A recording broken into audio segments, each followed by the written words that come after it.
All right, let's talk about this credit myth slash misunderstanding, right?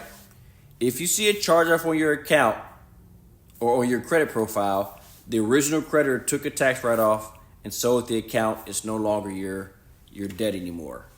This is not always true, right? Sometimes it is, but a lot of times it's not. And the way you tell the difference is you go and look at your credit profile, right? This is the one step that most people don't do, right? You open your credit profile, use a credible credit monitoring service. If you need one, comment credit monitoring in the chat and I can send you one, right? I use it myself. But you physically open up your credit report and you look at the account. The first thing you should be looking at is who owns the account.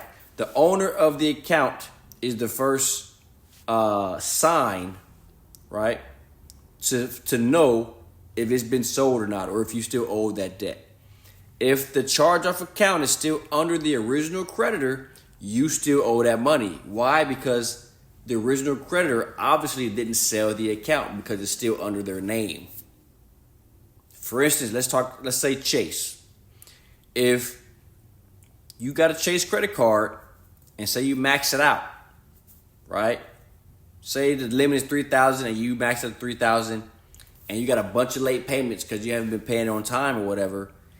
Chase is taking a monthly fee. They're taking a monthly hit on that account. And they also see that you're not making no effort. You didn't call them. You make no effort to pay their money back. So they're going to decide to close the account on you. That's called a charge-off. Now, that's step one of closing the account. Step two would be them selling it to a third party. But they don't always have to sell it to a third party. They can keep the account. They can keep the ownership of the account if they choose to. If they keep the ownership of the account, you owe Chase still. Just because it's charged off does not automatically mean they wrote it off. They can keep that balance under charge-off status for that account, and you still owe them. Regardless if you get somebody like myself to remove it, most of the time it's been removed because it has some inaccuracies on the account itself. That doesn't automatically mean the debt is erased.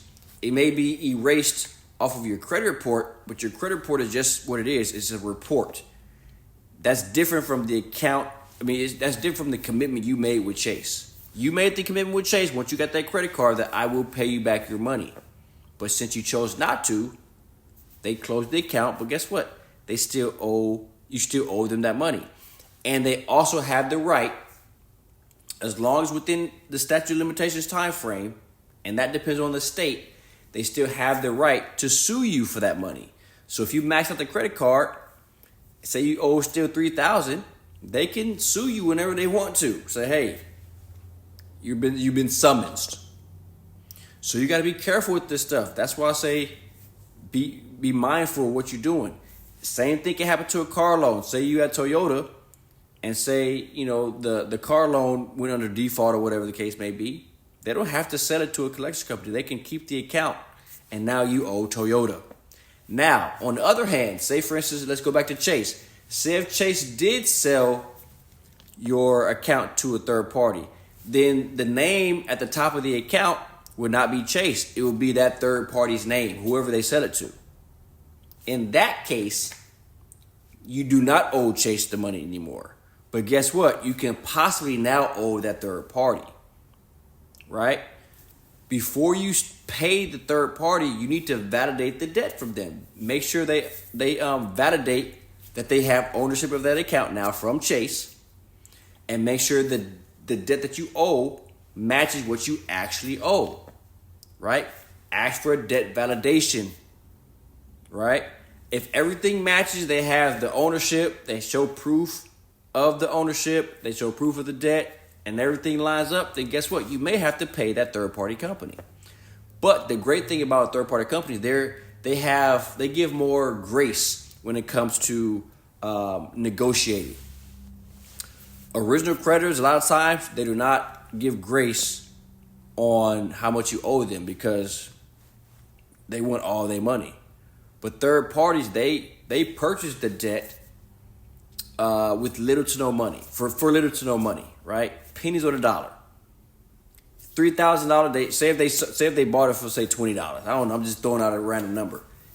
Very low number, but they're going to ask you to pay the whole $3,000. That's how they make their profit. That's how they stay in business.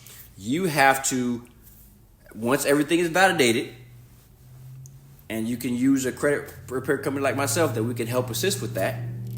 Once you validate the debt and it does in fact come out true, legit, they own the account, then now negotiate. Hey, how about I pay you $800? Start low and just come to a medium ground. A medium ground. Once you make the approval, once you get, hey, we're gonna say we agree to $1,500, half, 50% off. To me, that's a win.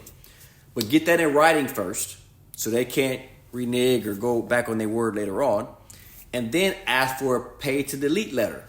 If I pay you this $1,500, can you make a promise to me that you'll delete it off my account? That's a case by case. Not all companies will do it. I'm just giving you the real right now. Right?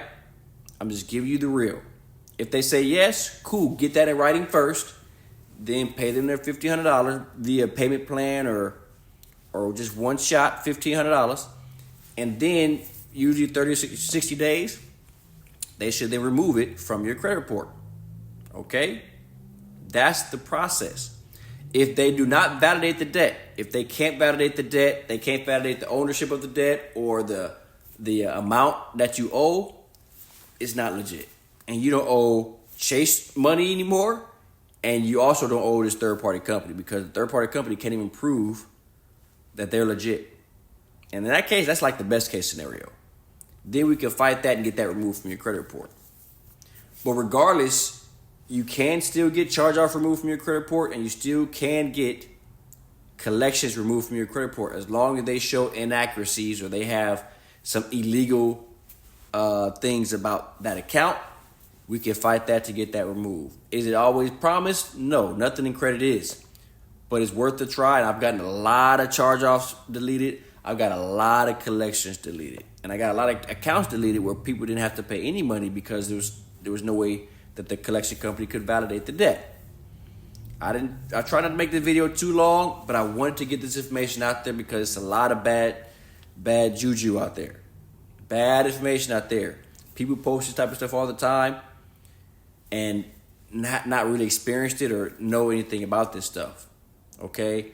If you still misunderstand the situation, go ahead, put it in the chat. I'll do my best to get back to you. If you do need help with your credit, you want to get charge-offs, late payments, collections, whatever, updated or deleted from your credit report, comment credit in the comment section so I can get back to you and we can get to work, right?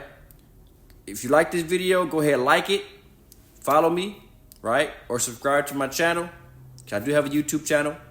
And, we'll keep posting good stuff like this for you. This is your boy, J Miles, the Credit Chief. I'll talk to y'all soon.